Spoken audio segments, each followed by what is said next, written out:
When I first arrived in the Philippines, I thought I was ready. I had read every travel blog, watched every vlog, and even practiced saying "Salamat po" in front of the mirror like an actress preparing for a movie. But nothing, absolutely nothing, could have prepared me for the adorable chaos that is Filipino culture. Let me tell you something straight. I'm from Ukraine, where people are polite but reserved. We smile when there's a reason. We greet when there's necessity. But Filipinos? They greet you like you're the long-lost cousin who just returned from Mars. Hi, ma'am. Hello, Po. Good morning. Good afternoon. Good evening. Even the security guard in front of the grocery store waves like we've been best friends since kindergarten. The first time it happened, I thought, do I know him? Did I leave my wallet somewhere? But no, that's just how Filipinos are. Friendly, cheerful, and endlessly curious about your day. One of the first adorable habits I noticed was what I call the double goodbye. In Ukraine, when you say goodbye, that's it. You walk away. End of conversation. But in the Philippines, saying goodbye is like a short film. There's the first goodbye, the "oh, I should go now." Then the second goodbye, the "wait, one more story before I go." Then the third goodbye at the door, the "ingat ha." And finally, the "bye-bye," shouted across the street. I once said goodbye to my Filipino friend Anna. It took us 25 minutes. By the end, we were practically saying goodbye to the sun as it set. Then there's the po and opo culture. I was shocked at how polite everyone is. Every sentence seems to have po sprinkled in like sugar. At first I thought people were stuttering or adding extra syllables for drama, but then I realized it's respect, pure sweet respect. Even little kids say it. I asked a 5-year-old boy his name and he said, Joshua Po. My heart melted. In Ukraine, kids usually just shout Yura and run away. But here, even toddlers talk like diplomats. Speaking of respect, I discovered the mano po tradition. The first time a Filipino friend introduced me to her grandmother, she said, "Do mano." I thought it was a dance move. I almost started doing a salsa pose. But then I saw her take the old lady's hand and touch it to her forehead. I was so touched by that moment, this gentle gesture of love and respect. I tried it, and the Lola smiled at me like I just passed some secret test. Then came my encounter with Filipino time. Oh dear. In Ukraine, if the party starts at 7 sound, people arrive at 6:50. Ready, proper, serious. In the Philippines, if the invitation says 7 how, the real party starts at 9:30 and somehow no one is angry about it. Everyone is relaxed, laughing, saying, "Traffic lang." I used to panic because I was always early.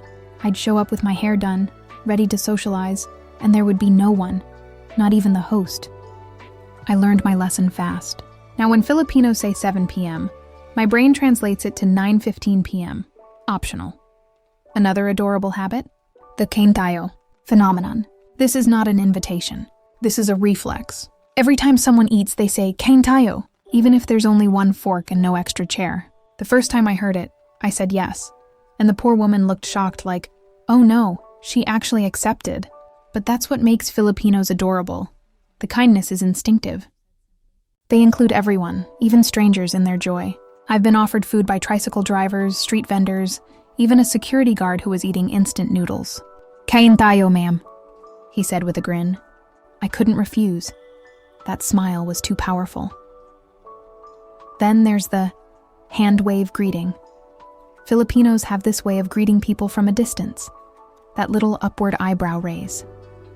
At first, I thought everyone was flirting with me. I kept blushing, thinking I was suddenly very popular. But then I realized, oh, it's just the universal Filipino hi. The eyebrows say everything. No words, no hand gestures, just pure facial magic. Of course, I can't forget the selfie culture. My goodness. Filipinos can take selfies anywhere, anytime, in any situation. Waiting for the jeepney? Selfie. Eating halo-halo? Selfie. Typhoon outside? Still selfie. But with a cute caption like, "Stay safe, mga bes." I joined in one day and realized it's not vanity, it's joy. They capture every moment, every smile, because life for them is meant to be shared. Then there's the habit of adding na to everything.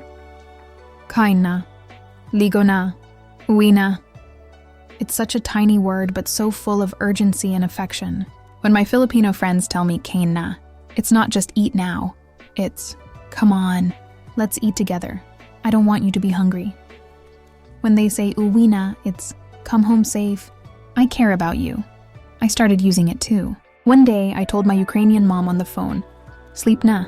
She said, what did you just say? I laughed so hard I nearly cried. Another adorable thing, Filipinos' obsession with pasalubong. Every time someone travels, even for a weekend, they bring home something for everyone, even for people who didn't know they left. When my Filipino friend visited Baguio, she brought me strawberry jam, peanut brittle, and a keychain shaped like a jeepney. I was overwhelmed. I told her, in Ukraine, when we travel, we bring back stories, not snacks. She said, no, you must share the happiness. And that's when I realized, Filipinos don't just experience joy, they distribute it. And finally, the one that made me fall completely in love with the culture, Filipino laughter. There is nothing like it. Loud, contagious, endless laughter that fills every room. It's not polite laughter. It's the kind that makes your stomach hurt. I was at a Filipino gathering once, and someone cracked a joke in Tagalog. I didn't even understand it, but everyone laughed so hard that I started laughing too. The joy was irresistible. Over time, I realized all these habits, the politeness, the food sharing, the laughter, they come from one thing: community. Filipinos have mastered the art of togetherness. They don't need luxury or perfection to be happy. They just need people, family, friends, even strangers who will eat with them, laugh with them, and say goodbye 3 times before actually leaving. When I first arrived, I was an outsider. Now I find myself saying po, raising my eyebrows in greeting, arriving late to parties, and always saying, kain tayo. My Ukrainian friends don't recognize me anymore.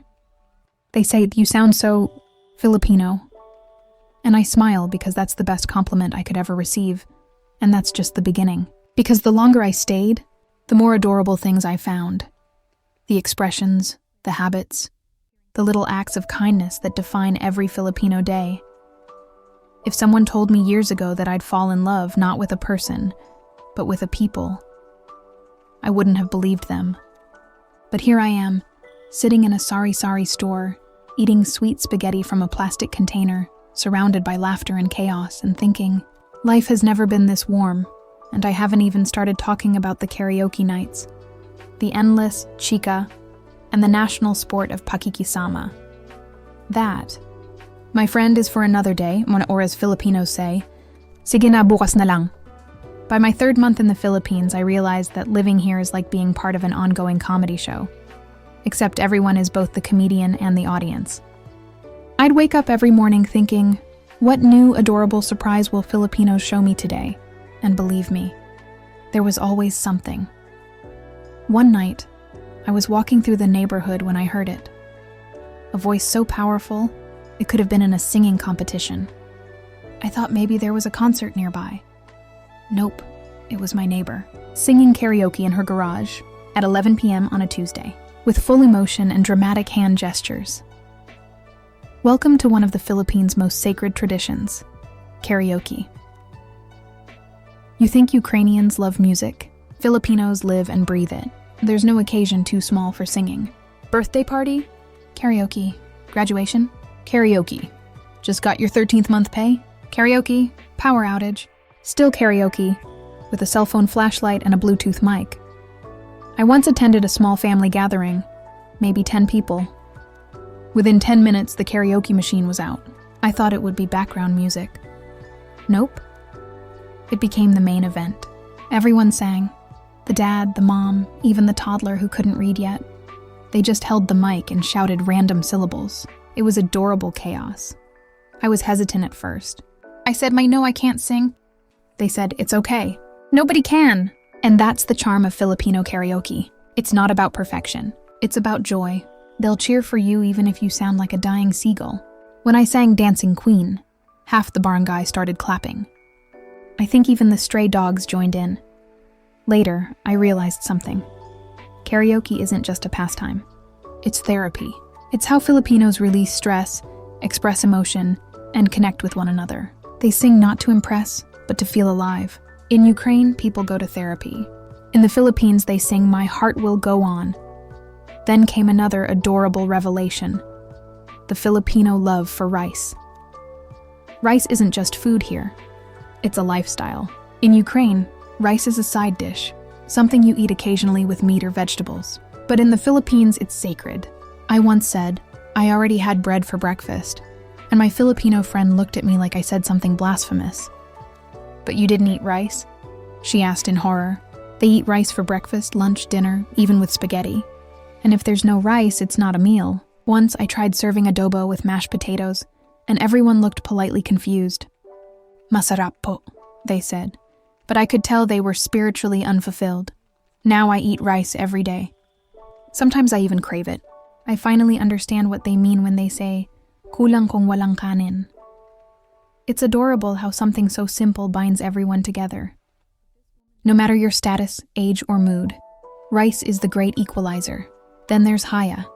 This word has no perfect translation in Ukrainian or English. It means a mix of modesty, respect, and consideration. It's that instinct not to inconvenience others, not to draw too much attention, to be polite even when uncomfortable. At first, I didn't understand why my Filipino friends would say, "Ay, hiya ako," even when they did nothing wrong. But soon I saw how beautiful it is. Haya makes people humble. It keeps relationships gentle. It's why strangers apologize when you bump into them.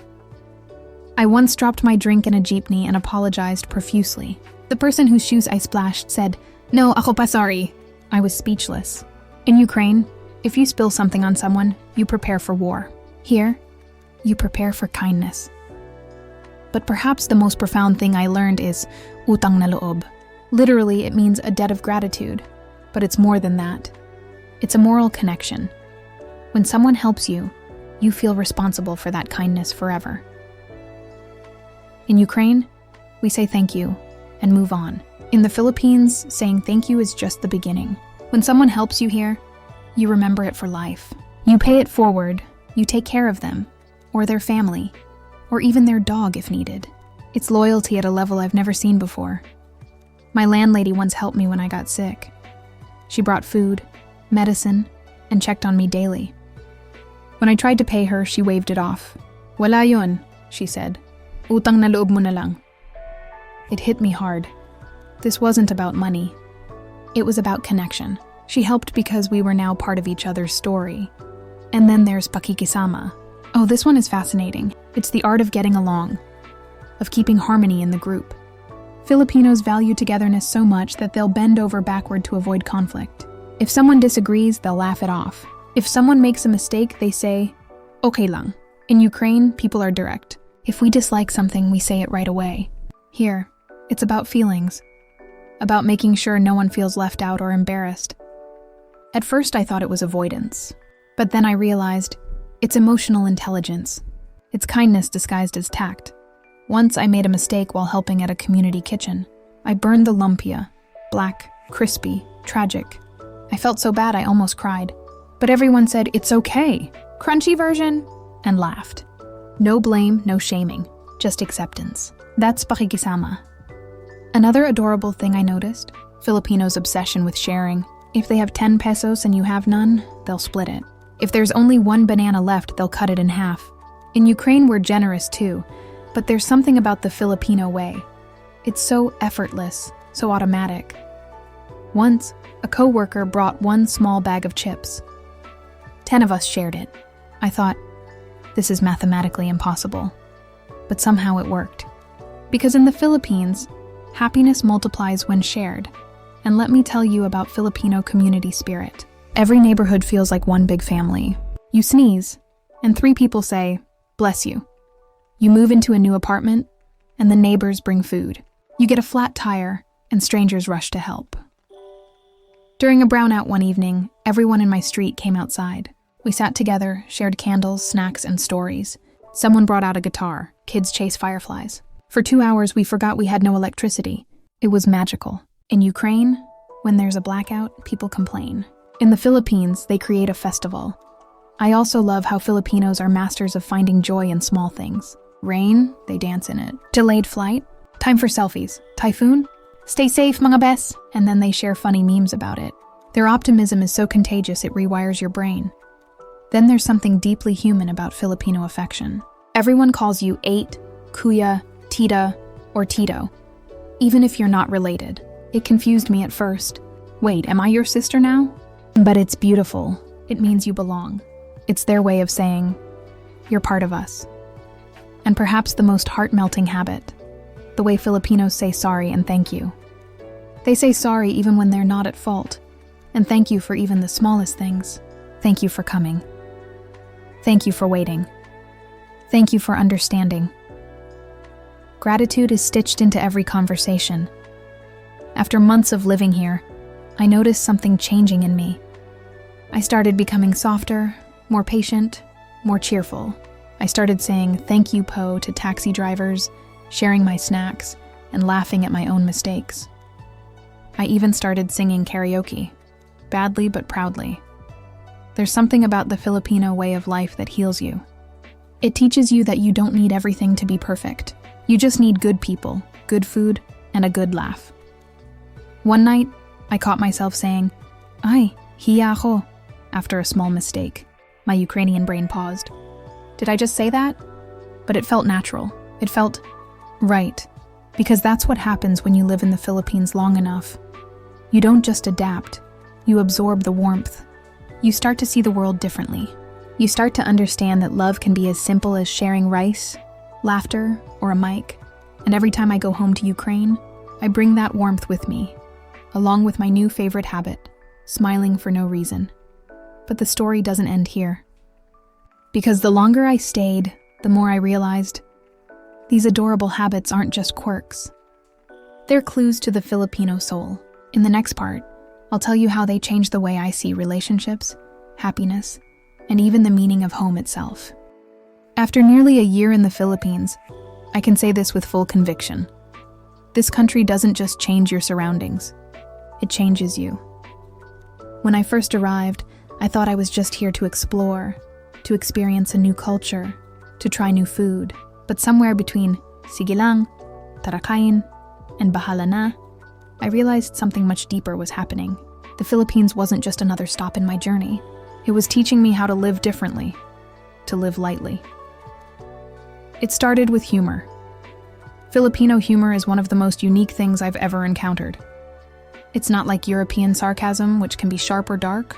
Filipino humor is like a warm hug with a punchline.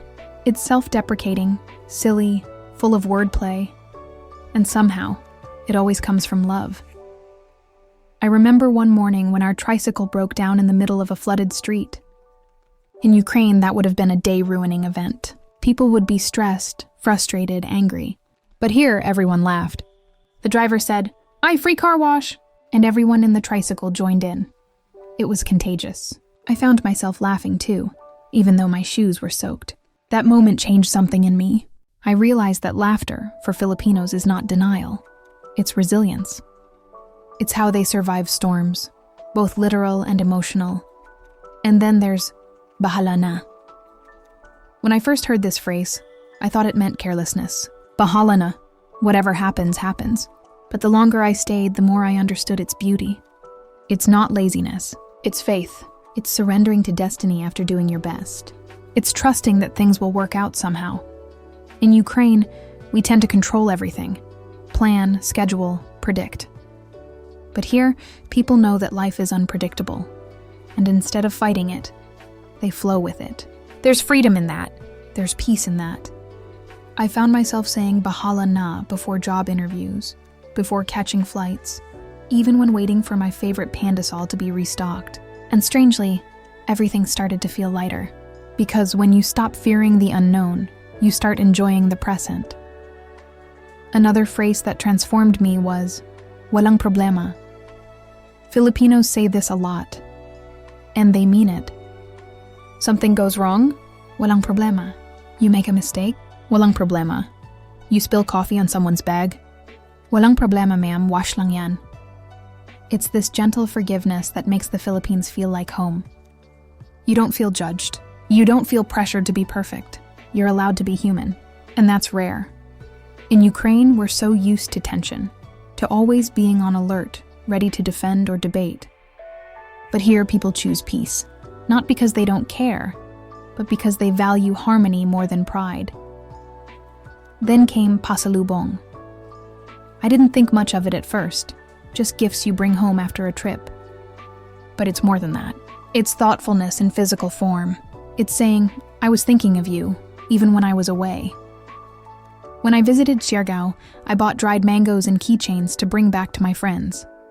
I thought it was just a nice gesture, but when I gave them out, their eyes lit up as if I brought them gold. That's when I realized, it's not about the gift. It's about the memory.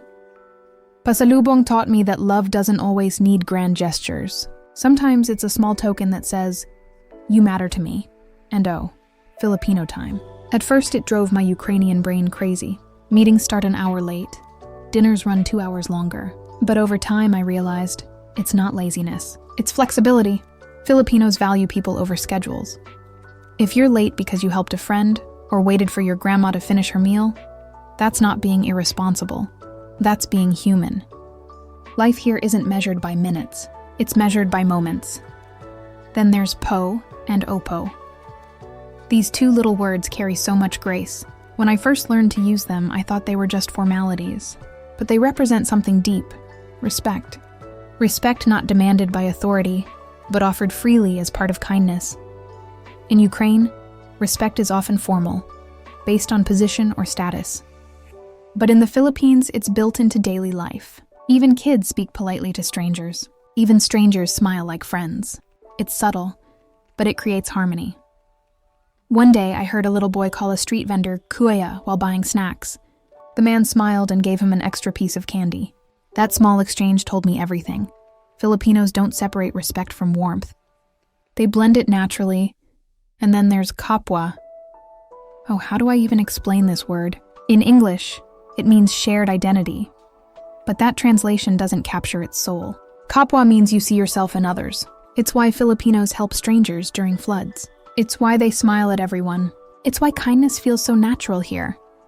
Kapwa reshaped the way I see relationships. In Ukraine, we tend to build emotional walls. But here, those walls don't exist. You're always part of something. A family, a community, a shared story. Once, during a typhoon, power went out across my street. Instead of panicking, my neighbors set up candles and started sharing food. One woman said, "We might not have light, but we have each other." That line could have come straight out of a movie. And it's real. That's when I realized, this is what makes Filipinos so special. It's not the sunshine or the beaches or the food, though those help. It's the spirit of togetherness, the unspoken understanding that we're all in this life together. So why not make it joyful? Even the way Filipinos deal with sadness is adorable and inspiring. They'll cry 1 minute, then joke the next. They'll say, "Hugot lang yan," meaning just an emotional pull, as if heartbreak is a passing rain shower. And somehow that helps. I once asked a friend, "How do you stay happy despite all the challenges?" She smiled and said, "We have to. Life is short, so we make it sweet." That's when I understood why Filipinos love their spaghetti sweet. It's a metaphor for life. Sweet, despite everything, and perhaps the most beautiful habit I've learned: gratitude. Filipinos are thankful for everything. When you visit their home, they thank you for coming. When you eat their food, they thank you for trying it. Even when they're the ones helping you, they still say thank you. One night, after a long day, my neighbor brought me a bowl of sinigang. I said, "Thank you for the food." And she replied, "Thank you for eating." I laughed so hard. Who thanks someone for accepting kindness? Filipinos do, because for them, every shared moment is a blessing. That night, I cried a little. Because I realized that in Ukraine, I grew up in a culture of endurance. Be strong, survive, move forward. But here, I learned a culture of joy. Be kind, share laughter, be grateful. These habits, these little everyday gestures, they don't just make Filipinos adorable, they make life beautiful. When I first came here, I thought I would study Filipino culture from the outside. Now I feel like it's inside me. I catch myself saying po without thinking, offering food automatically, and smiling even when life gets messy. The Philippines taught me that happiness isn't something you chase. It's something you create, in how you treat others, in how you forgive, in how you laugh at things that don't go your way. Filipinos have this magical ability to find light in the darkest situations, to turn pain into music, mistakes into stories, and strangers into friends. And once you've experienced that kind of warmth, it's impossible to go back to living any other way. Now, every time I return to Ukraine, my friends say I've changed. You're always smiling now, they tell me. And I just say, I learned from the best. Because in the end, it's true. The Philippines doesn't just welcome you, it transforms you. It makes you softer, kinder, and more human. And to me, that's the most adorable thing of all.